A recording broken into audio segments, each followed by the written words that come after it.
Hanami began to reassure the boy with the words that she had received worse wounds in her life and always got out of trouble.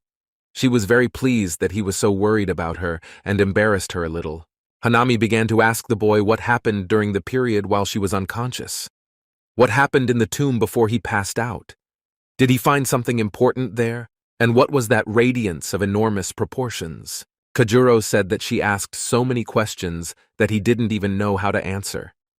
When he woke up, he was told that Hanami was seriously injured and they didn't know if she could survive.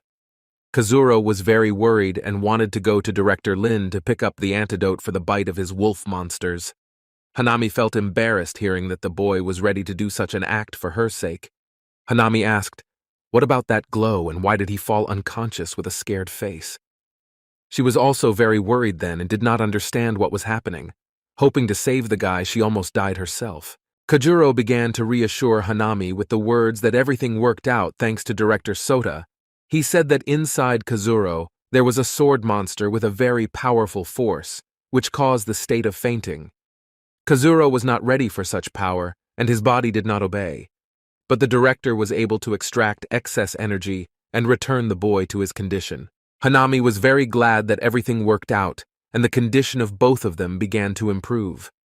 She was very pleased to spend time with Kazuro, and when he touched her hand, promising never to leave her and put her in danger again, she blushed deeply and realized that she had fallen in love, but she remembered that she needed to check on her mother. But Hanami's condition was still very weak. Kazuro suggested that he go and visit her mother himself, so that she would not worry about her daughter. Meanwhile, Yui and her brother and sister Lin were watching. They wanted to eavesdrop on the conversation and find out what happened in the tomb and who opened it. Trying not to attract attention, they stood neatly at the corners of the door and listened to Hanami's conversation with Kajuro. Yui began to notice that the girl on the bed looked very much like her, and her heart began to beat faster when she looked at her. She didn't understand how this was possible and why something incomprehensible was happening inside her. Suddenly the doll monster began to crawl out of the body and reach out to the girl on the bed, making eerie sounds of sadness. Yui was surprised by this and understood that she had to hide it quickly, otherwise they would hear them. Yui began to suspect that the girl on the bed might know something about her life, since even the monster recognized that girl. Yui was a little worried that maybe Kajuro was in the library then and was not saying rude things, but facts about the family. After talking with Hanami, Kazuro went to the hospital to visit Hanami's mother. The weather outside was warm and sunny.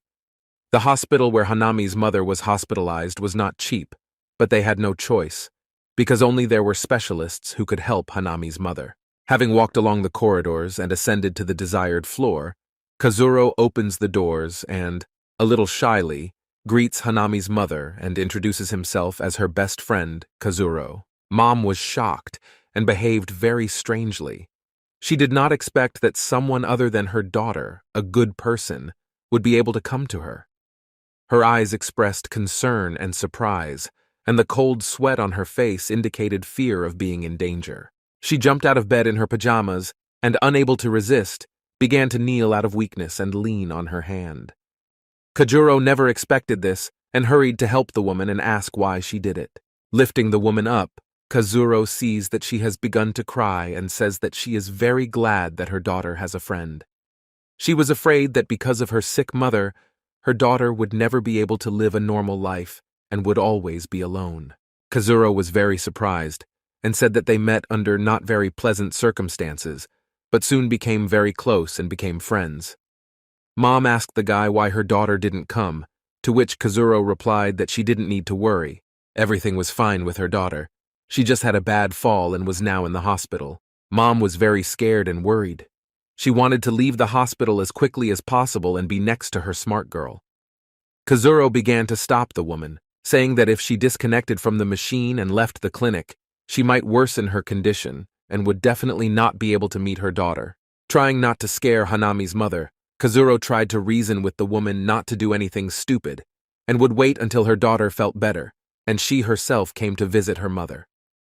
Hanami sent him to prevent her mother from doing anything stupid. "So don't scare your daughter," Kajuro said, reducing his ambition a little, Realizing that he spoke too harshly, Kazuro begins to apologize and politely ask the woman not to do something for which she would be ashamed in front of her daughter. As they helped Hanami's mom to her bed and laid her down, they started talking about their parents. Mom asked Kazuro where his parents were, to which Kazuro said that they are farmers and work on a farm far from the city. They used to live in the city, but wanted to move and change their activities. Kazuro stayed because he needed to go and make a career for himself. Kazuro recalled that as a child she often walked with her mother outside the city, but much of her memory had already been forgotten, even though it was not so long ago. And my father was often not at home and returned late because of work. That's why they wanted to move to be together. The woman listened to the boy and said that his parents were very wise if they decided to make such changes and left this damned city. There are too many people here who can destroy everything that is so dear to you. Kazuro listened and remembered Hanami's story, how a man ruined their lives and brought their mother to such a state. Adjusting the blanket and making the woman more comfortable, he remembered that he would never forget or forgive the act of that man and would take revenge for Hanami and her mother. Hanami's mother looked at Kazuro and saw in him the hope that her daughter's life would be much better and was glad that there was a chance to one day see a happy daughter before her death. Kazuro sat opposite and, feeling the tense situation, decided to somehow influence the conversation in a positive direction. Starting to take out the fruit from the bag that he brought to Hanami's mother, he began to peel the apple and tell funny stories from their university life. Trying to cheer up Hanami's mother, Kazuro said that he lives with a boy who slept in a trash can all night and smelled terribly. Smiling and laughing, Kazuro holds out his hand holding an apple to treat the mumu and thank her for the time spent with her and for the beautiful daughter who became his best friend. She looked at him, and it seemed to her that he was familiar to her. But without saying anything, she simply took the apple and thanked the boy for the sincere and cheerful conversation. She had surprise and suspicion on her face, but trying to hide her guesses. She decided to turn away. Kazuro managed to notice a strange expression on his face and wanted to ask if something was wrong or if he should bring something, to which the woman said that there was nothing wrong and thanked the guy again. She looked thoughtful and tried to remember where she knew the boy's face from. Having decided to rest, she asked the boy to leave since she needed to rest, and she was very tired. Turning to the side of the window, she began to cover herself with a blanket and pretend that she wanted to sleep. Kazuro was a little surprised, but realizing that it was not easy for her now, he agreed to leave. Having said goodbye and wished her a good day and get well soon, Kazuro, realizing that she was hiding something and knew, decided to leave the room. Approaching the door, the thought did not leave him that she might know something that would help him learn more about the absorbers and their main thing. Meanwhile, Yui stood at the hospital reception and wrote a message about where she was and what she had learned. Having followed Kazuro and learned that he had come to visit some woman. Kento Aragaki, the head of the absorbers, having heard which hospital Kazuro had come to, immediately guessed who he was coming to. He was filled with abnormal joy that now he could interrogate his ex-wife and find out something interesting about the boy and how he knew her. Having written to her daughter that she would be there soon, Yui stood in the hall and waited. Suddenly she notices Kazuro, who left the ward and went to the elevator to go down and leave the hospital. Kazuro stood near the elevator and waited for the doors to open. He decided to call his father, since he would soon arrive by train from the village where they work as farmers and grow corn and nuts. Having reached him, Kazuro asked his father when the train would arrive to meet him and left the hospital. Kento arrived shortly after the boy left. He forcefully opened the doors without hesitation and immediately began asking his ex-wife questions about the boy and why he came here. He was very aggressive and strict. One look scared everyone he interrogated. Seeing Kento, the woman got very scared and started screaming at him to leave her alone. Her eyes began to water from worry, and knowing what this man was capable of, she began to scream for help. He grabbed her by the pajamas, not afraid of anything, and began to threaten her that if she didn't tell anything, then she would definitely not survive. He looked at the frightened woman and did not feel a drop of pity. He only wanted to find out information that would help figure out who Kajuro was and who his parents were. Hanami's mother knew that she would not survive, and that he would get her anyway, and without an ounce of respect, she tried in every possible way to remain silent and not say anything to Kento. After a lot of insults and disrespect, the woman spat in the face of the head of the absorbers and said that she would never tell him anything. It was unexpected for Kento that such a weak and stupid woman would do such a thing. She looked proudly and a little fearfully at the angry Kento, feeling a little pleasure. Her weak body was unable to fight back, so she did this. Kento was very proud, and no one dared to do this to him. His impudence and arrogance would not leave it so easily. Without keeping her waiting long, he threw the woman onto the floor, smiling with all his might and pointing her to her place. She hit the floor. It hurt her a lot, but she couldn't fight back. Realizing that now he would only mock her and continue to beat her, she tried to at least tuck her legs and arms in order to group herself and prevent her from damaging her internal organs while screaming for help. Receiving kicks in the chest area, she experienced severe pain, but did not give up and did not say anything to Kento about the boy. She pretended that she didn't understand what he was talking about. If he so wanted to harm his ex again, then why not kill him right away and not mock him like the last scum, Hanami's mom said. He took pleasure in beating women. He felt sincere pleasure when he beat his ex and threatened that he would kill her if she did not tell why Kazuro came here. A look full of anger wanted to achieve what he wanted by any means possible, and nothing would stand in his way. Experiencing severe pain all over her body and trying to hold on, she refused to tell him anything. For all the pain he caused her and her daughter, he should be in prison, not in power. People like him only destroy people and don't care about anyone except themselves, the woman said. Leaning closer to her, the head of the absorbers grabbed her by the hair behind her head and began to lift the already badly beaten woman. He did not feel any regret for his actions and only wanted to find out what he needed to know. He continued to demand that she tell him everything she knew about the guy and screamed while beating her. Behind him, his daughter Yui entered the room and saw her father beating the unfortunate woman. She was shocked and did not understand what was happening. Kento, hearing his daughter's voice, immediately changed his face and was surprised why she came here and didn't stay downstairs. He didn't know what to say or how to explain the situation. Hanami stood at the entrance without moving, trying to digest everything she saw. Yui began to ask her father why he was beating an unfamiliar woman, and how he even dared to do such a thing. She is very disappointed in her father's behavior because she has never seen him like this. He was always kind and friendly in front of her. The father began to make excuses, saying that she was a criminal covering up for her accomplices. She doesn't want to open them, and so she has to use force. Bandits are very dangerous and have harmed many people, and they must be stopped. Standing up and walking towards his daughter, he said that it was true and began to apologize for his actions to her. Yui was no longer sure that her father was telling the truth. She remembers him always being kind, but here it is, which completely changes everything she thought about him. The woman behind introduces herself to Yui as her ex-wife, who was robbed and beaten by her father and now has to live in a hospital and eat only pills. This man is very cruel and two-faced. They are kept in power, the woman said, sighing in pain. The head of Kento immediately began shouting at her to shut her mouth and not lie.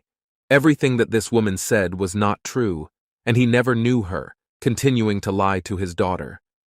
Kento was already on the verge of failure and saw distrust in his daughter's eyes. Yui, hearing the woman's words, began to cry, realizing that this was most likely true, and began to run away in tears and complete disappointment in her father. Kento wanted to catch up with his daughter, but she was against it and did not want to see him. The head was very disappointed that his daughter saw him like this, but it was already impossible to fix it. After many blows and herbs, the woman sat on the floor holding her stomach and leaning on the bed, laughing with Kento that he was so two-faced and hid all his sins from his daughter. Kento stood and looked at his daughter running away down the corridor and was very disappointed, but the matter had to be completed. Meanwhile, Kajuro had already approached the station and was expecting his father to appear. His train arrived at the station 2 minutes ago, and his father should already be near the exit. Kazuro notices a strangely dressed man with a yoke and, looking closer, sees his father in him. Starting to wave his hand to attract attention, Kazuro welcomes his father to his arrival. The father notices his son and rejoicingly approaches him, holding the yoke on his shoulders. The father was very happy to finally see his son after a long break. He arrived with 2 buckets of nuts and words of congratulations on entering the university and starting a new adult life.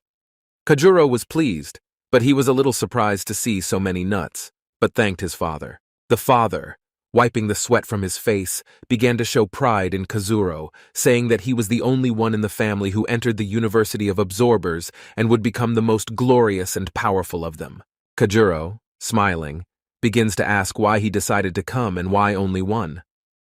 The father replies that he just wanted to check on his son, and the mother stayed on the farm with her daughter, who is still sick, but is slowly getting better. Kazuro is glad that everything is fine with them and suggests they go for a walk. Taking a bucket of nuts, Kazuro and his father told each other interesting stories that happened in their lives, smiled, and had fun. Dad looked like he was just from the field, but it made his body look more toned, and his muscles were visible. Leaving the station, the father begins to notice how many interesting things have appeared in the city, how polite and kind everyone is. In the few years he was out of town, so much had changed. Kazuro said that people really became kinder, but not everywhere. Paying attention to the large and lovely beauties around, the father became a little embarrassed. Kazuro looked at him and was a little surprised and thought that even his father looks at attractive girls. Then maybe this is normal. Deciding to remind my father that my mother was clearly more beautiful than the girl who passed by, my father became embarrassed and agreed with Kazuro. Having told your son that you can watch, the main thing is that your beloved does not find out about it. Otherwise, you will be in trouble. Having reached the nearest cafe, Kazuro suggested stopping and having a snack, and at the same time learning more about their life in the village. The father agreed because he was already tired and wanted to drink a glass of water. Walking inside, they were greeted by a waiter wiping the table. He suggested that they choose a place to land, since it was only daytime outside, and there weren't many people there. The father immediately asked to bring a glass of water to their table, and the waiter agreed. Having sat down at the table, my father immediately began to drink a glass of water and enjoyed every sip, since it was quite hot outside. The waiter came up to them to take their order and politely began asking what the guys wanted to try. Behind the father, the door was slightly open, from behind which a beggar came out and asked the waiter for some food. He entered the establishment with his bowl and asked for at least some crumbs of food, otherwise he would not survive. I haven't eaten anything for a very long time. A pitiful and skinny face spoke of the poor condition of the greenhouse. The waiter did not listen to the guy and asked him to leave and not interfere. He now has too few people to give alms and treat the homeless man.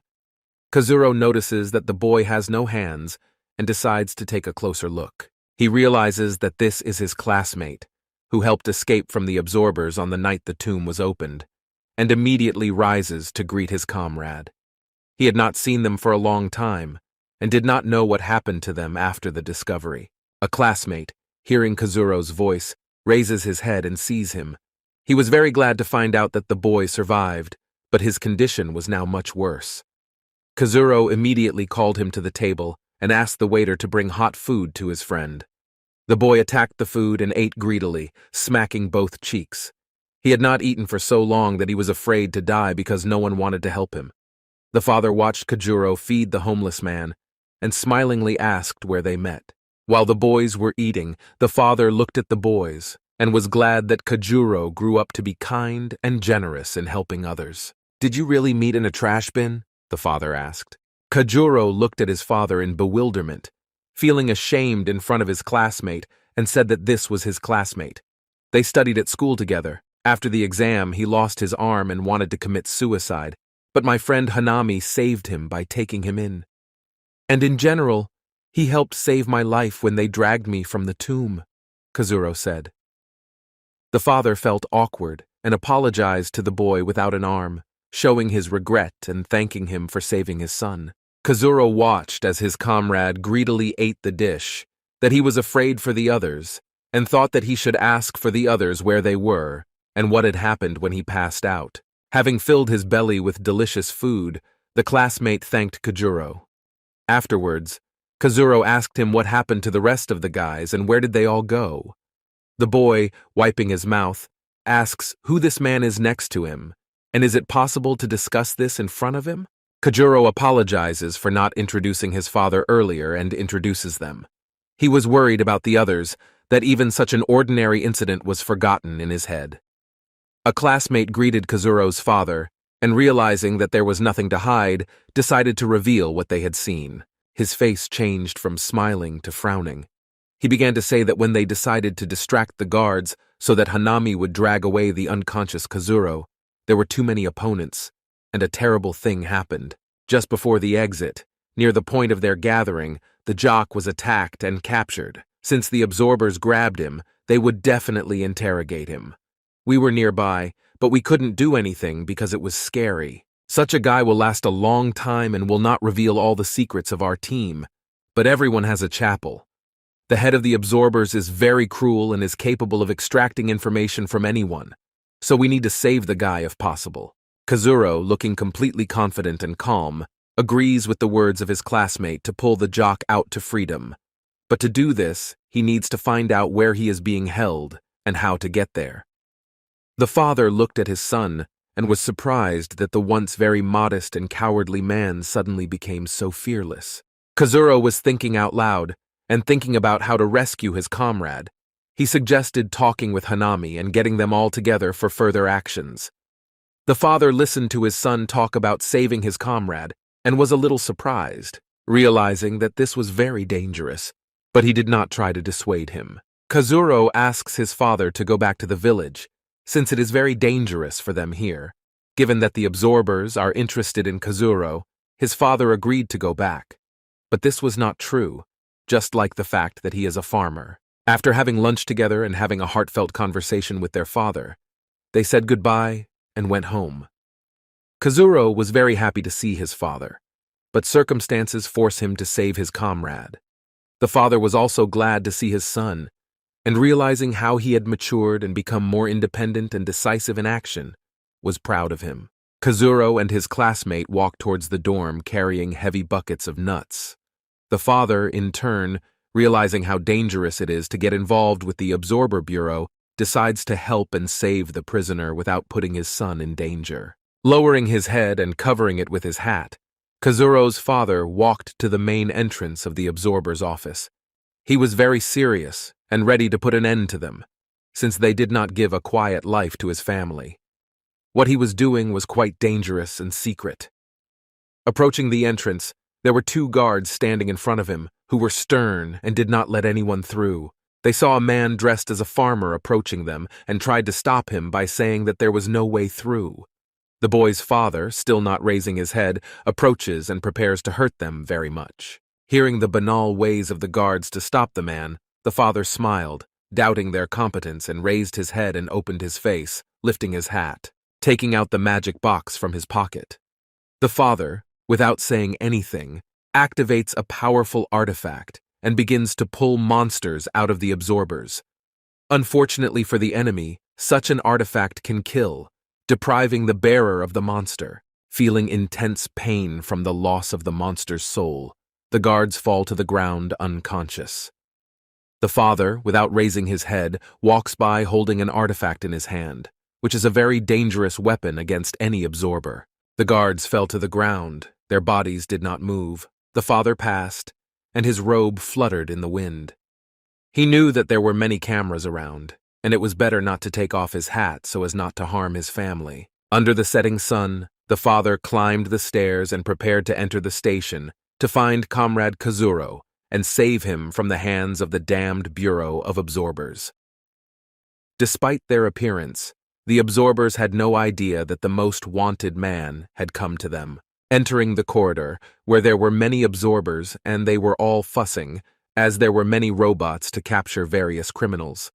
One of the absorbers notices a suspicious man entering without security escort. Holding a folder with documents, She decides to approach and ask the man how he got here. Asking questions to the man, the father did not react in any way and simply stood with his head down. There was noise and commotion all around. Everyone was going about their business, but when they heard one of the employees begin to raise her voice at some man who entered their office, they began to pay attention. The girl notices that the suspicious person who came in had a very strange box in his hand. At first, she did not attach any importance to this, but the feeling that something was wrong here did not leave her. Memories of what it is began to spin in my head. Suddenly, a clear explanation comes to her mind that in front of her is a man with an artifact capable of sucking out the souls of monsters and killing a person. She became very frightened and began shouting to her colleagues to start fighting immediately. Everyone began to summon their monsters to attack the enemy, but not yet realizing how bad things were for them, they behaved a little nervously, but confidently. Unfortunately, summoning takes some time, and at this moment, the absorber is very vulnerable. Raising his head, realizing that the enemy is now vulnerable and clearly weaker than him, he uses the absorption artifact. His gaze was very calm and cool. There was not a moment of hesitation to hurt anyone. Experiencing terrible pain from the monster's soul being pulled out, the entire department was exposed to the attack of a strong hunter, and they had no chance. The artifact could affect large groups of people and was able to activate very quickly. The merciless expression on his face, without feeling pity, watched as the lifeless bodies fell to the floor. No one managed to resist the power of the artifact and survive. Without a shadow of a doubt, the father headed through the crowd of lying corpses in search of his imprisoned comrade Kazuro, walking along the corridor past tables and offices, entering each one to find the guy. At the same time, in the interrogation room, 2 police officers were interrogating a muscled guy with no leg, trying to find out where his henchmen were and what they were doing at the scene. Aggressive cops threatened and beat him every time the guy refused to answer. Kachek sat shackled in a chair. His body was covered in bruises and abrasions. He tried to hold on and not tell anything to the mongrels of the head of the absorbers. Every time he was asked about the tomb, he answered with caustic jokes and only teased the enemy. These jokes only aggravated an already difficult situation. One of the cops decides to use a more brutal method of torture and invites the guy without a leg to tell everything. Otherwise, he will feel something unpleasant. Having refused once again, the cop presses the button and the jock experiences strong electric shocks. He is shaking, and the intense pain makes him scream. A loud cry of pain begins to be heard along the corridors, and this helps to find him faster. The father, hearing the screams, immediately went to the interrogation room and without hesitation kicked down the door. In the room, 2 policemen were very surprised and did not understand how some guy got here. The cops were very scared, and they began to suspect that the man was there for a reason. They did not understand why the alarm did not go off if the station had been infiltrated, and were thinking of attacking the man in the hat with their monsters. Entering the interrogation room, Father Kazuro greeted those present and was glad to see that the jock was still alive. His expression intimidated the enemy whenever they saw him. One of the cops recognizes the man who knocked down the door and tells his comrade that this is the fugitive from the report, for whom several squads have already been sent. All of them turned out to be dead. They became very tense and began to try to roll up their sleeve to summon the monster to fight. A quick movement of the hand with a sharp blade cuts through the air, delivering fatal blows without giving the enemy a chance to understand what happened. Frozen in one position, the cops were already beheaded. The fatal blows were inflicted by the professional blows of a very experienced and skilled warrior. Fear and horror froze on the faces of the police. Approaching the muscle man, Kazuro's father began to untie and remove the shackles from the guy's arms and legs in order to free him and take him out of the station and take him to a safe zone. The jock was surprised and a little scared that he was saved by an unknown person with such incredible fighting abilities. Such a person clearly has balls of iron if he entered the station and freed me, the jock thought. Having freed the boy, the jock began to thank the man for saving him and asking how he got here and who sent him.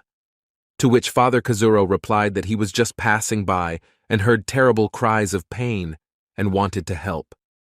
The father did not want to give himself away that he helped Kojuro, otherwise he would quickly be discovered.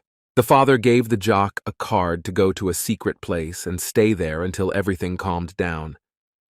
With trembling hands, Kachek takes the card and promises to do whatever the man tells him. Walking along the corridor back to the exit, the jock was frightened, realizing that the man who saved him was so strong that he could single-handedly cope with an entire area of absorbers. Kachek looked at the secret savior and was amazed at such a level of composure and calmness in front of the enemy without receiving any damage. It was clearly no coincidence that such a warrior passed by and wanted to save him. Someone definitely sent it, the jock thought. Meanwhile, Kojuro finally made it home with 2 buckets of nuts.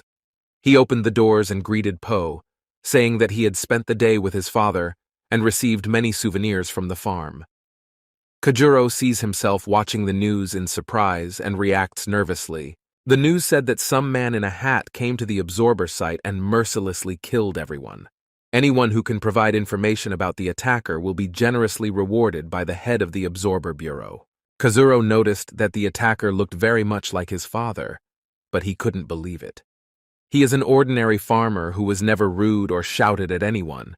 He was kind and a little stupid in his habits. After all, he did not have a higher education. Evening came.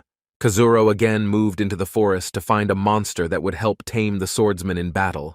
Fen, Yui, and Tsuyuki again began to follow and chase him into the dense, misty forest. Running into the middle of the forest, Kojuro notices a huge cave made by people. There were obelisks with inscriptions around. Kojuro suspected that a strong monster was located in the cave. Approaching Kojuro, he tries to catch his breath and prepare for battle. In front of the entrance, behind the obelisk, a little boy appears, watching Kojuro and not understanding what he forgot here. Kojuro notices the little monster and grabs him by the t-shirt and starts asking about the strongest monster that lives in this forest. If the boy tells where he is, then Kojuro will not kill him. The boy was scared and immediately agreed, pointing to the cave. Kojuro, not feeling sorry for the little monster, throws him to the floor and kicks him into the cave with the words, "Show your monster!" The boy was weak and in great pain, but if he took Kojuro to a strong monster, he would be spared and not killed. Having flown several meters along the ground from the impact, the boy screamed, putting his hands out in front. A thick layer of dust rose behind him from sliding on the ground. The cave was abandoned long ago and covered with cobwebs. At the end of the corridor, there was a large room where 2 monsters sat and ate a corpse. They chomped loudly and did not hear the boy's screams. Severe hunger forced him to mercilessly kill a weak monster in order to restore his strength at the expense of the flesh of another monster. The boy got up and started running down the corridor towards the monsters and screaming about the guy who had come to fight them, a real living person. One of the monsters heard the boy's words, was distracted from eating his hand and raised his head, becoming interested. Another monster was eating the body and did not pay attention to the noise.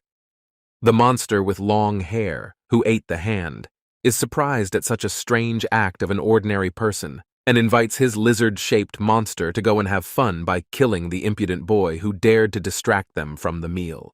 Realizing that he had not eaten fresh human flesh for a long time, he was pleased with this opportunity, but he did not want to figure it out himself, since he was rather weak, and sending his servant was a very good idea. The lizard monster, rising from its knees after eating the corpse, agrees to go and kill the boy and taste fresh human flesh. Although the lizard was a servant, he was also a very strong monster, capable of fighting many absorbers. The boy was on his knees and said that the boy was standing in front of the entrance and asking the strongest monster to come out and give him a fight. The long-haired monster, holding a piece of his hand and enjoying the taste of flesh, tells his servant to go and finish this circus and then come back with the body of a fresh person. We'll give even the little one some. The lizard's ability was quite strong, since its speed could be incredible and invisible to the eye. While the master monster was eating the corpse, he was already imagining the taste of human flesh and was waiting for his servant to deal with the boy. Kajuro stood at the entrance and waited for a strong monster to come out to fight him. He hoped that the sword monster could come out long enough for Kajuro to tame the ghost. The silhouette of a monster had already begun to appear from the cave, approaching him at high speed. Kajuro, seeing the monster's aura, was a little upset, as he expected a much stronger opponent, and relaxed. He began to tell the monster to go back to the cave and call the strongest monster. The monster was outraged by the impudence and reckless self-confidence that the monster immediately wanted to teach the boy a lesson and kill him in the most cruel way. Using its ability for incredible speed, the monster prepared to attack. Having gained maximum speed and used its tail to strike, the monster strained all its power into its legs, and accelerating, begins to spin for the strike. Kajuro doesn't even have time to understand something. A strong blow throws the boy a long distance. Kajuro feels severe pain in his abdomen. The internal organs were clearly damaged after such a blow, but it was not fatal. From a strong blow, Kajuro flies off and hits a tree. A thick cloud of dust rose all around, that even the birds flew away from the noise. The lizard monster was pleased and thought that the boy certainly would not have survived such a blow. Having received numerous injuries to internal organs and broken ribs, Kajuro was coughing up blood and could barely stand on his feet. The left arm was broken, but the monster swordsman did not show up. Kajuro understood that this was not enough, and it was necessary to bring the lizard so that it would finish off Kajuro.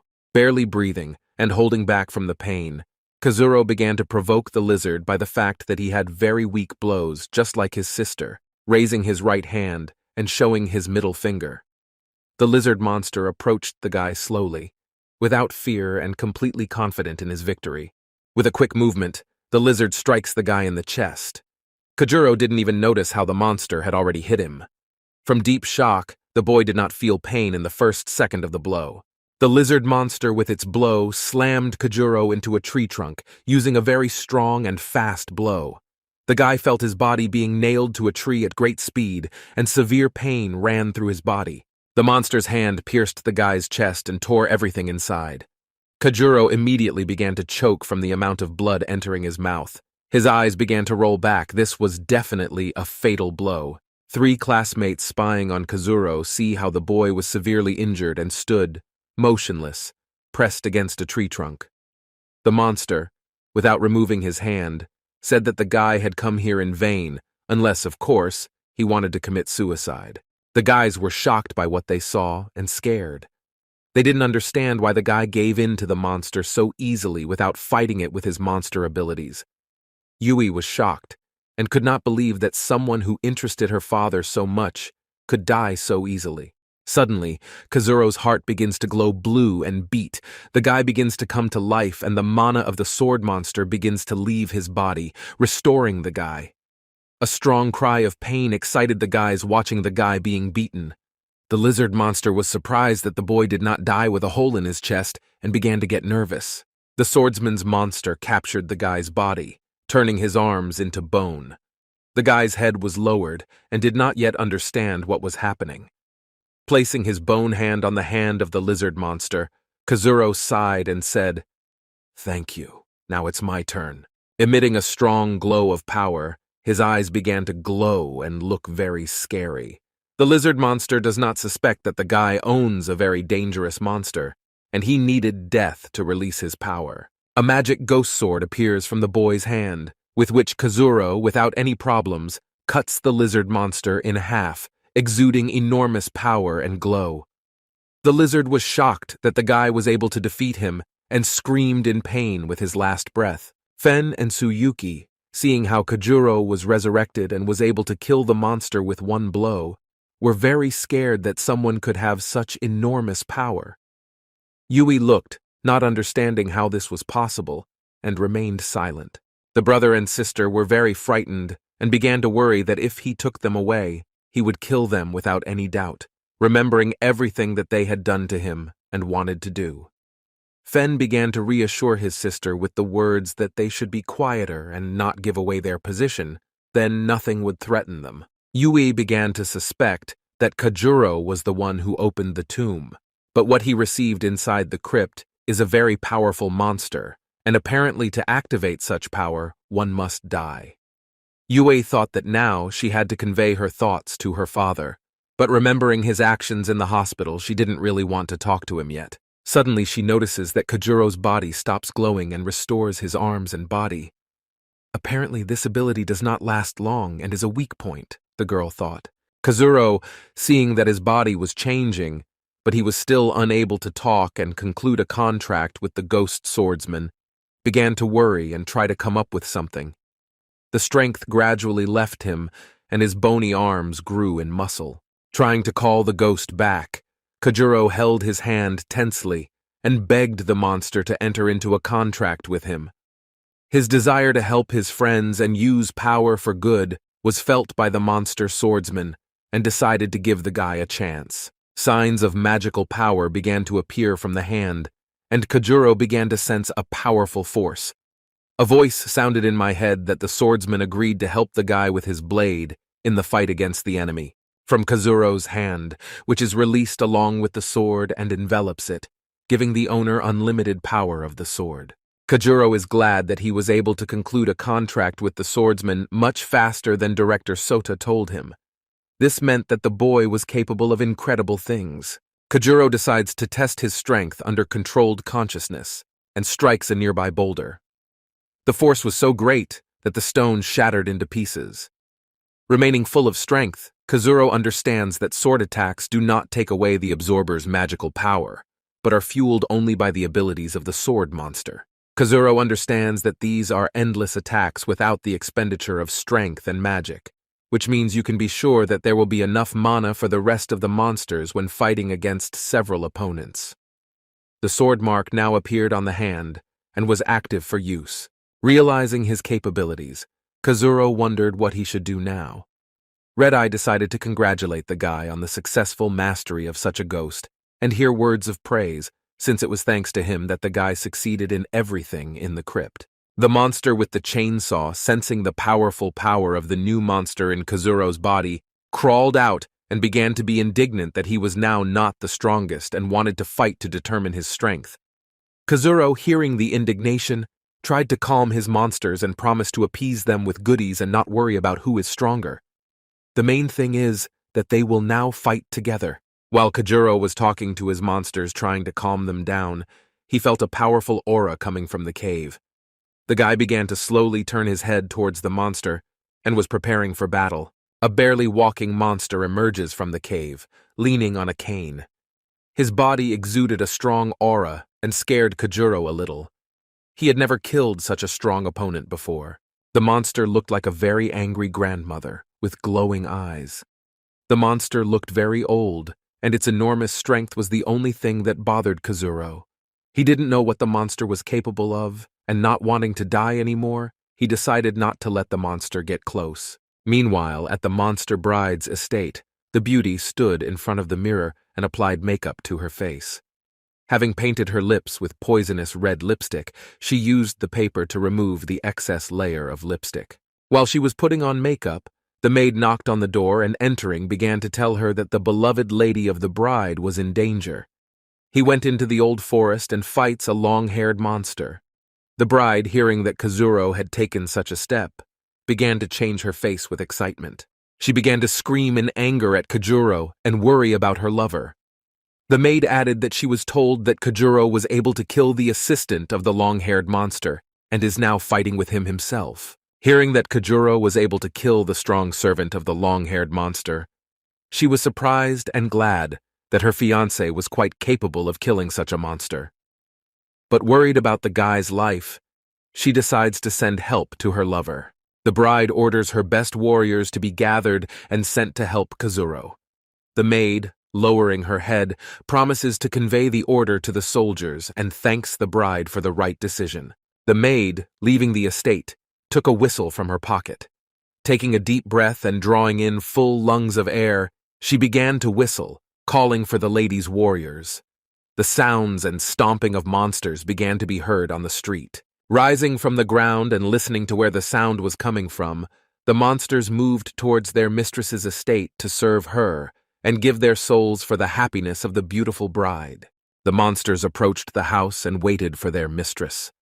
At the noise of his warriors, the monster bride came down the stairs towards them and began to tell them the reason why they were called. Telling that her husband was attacked by monsters and he needs help, she sends her army into the depths of the dark forest. Meanwhile, 3 school children who were spying on Kojuro watched as some strong monster and his servants approached him. They thought that now Kojuro definitely had no chance to survive and win. Even Yui felt the strength of that long-haired monster's aura and knew that he was strong. Kazuro realized that in front of him was a very strong monster with his servants, and it was very dangerous to fight with them. There were too many of them, and Kazuro decided to try to negotiate and not continue the fight. Kojuro began to apologize to the long-haired monster for the death of his servant and ask him to let him go. The long-haired monster was very angry with Kojuro for killing his strongest monster, and for this, he would not let him go anywhere. Death is the only thing that awaits Kojuro. The enraged monster begins to order his monsters to attack the guy and tear him into small pieces. Kojuro, hearing that no one would let him go and that he had little chance against such a crowd, began to gradually retreat back.